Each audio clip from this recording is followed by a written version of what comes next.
Kani gadega Patisi TV, bat pidang pej yaki kubor baman kasngi.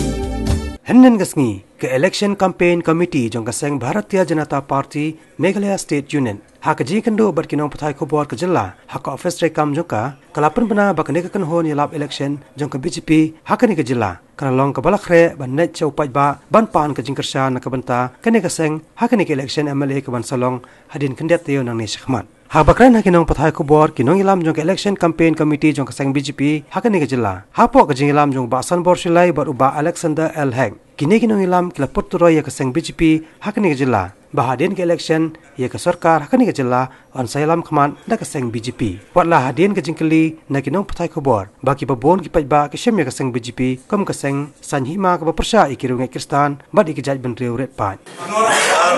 All set and prepared for this coming election 2018, and BJP will be led the government in Meghalaya in 2018. And somebody has questioned from the press that the BJP is a communal party, is against the minority and against the Christians. We have so many minority leaders who has joined the BJP. We have so many Christians who has joined the BJP. We have the Muslim community as a union minister at the center. We have the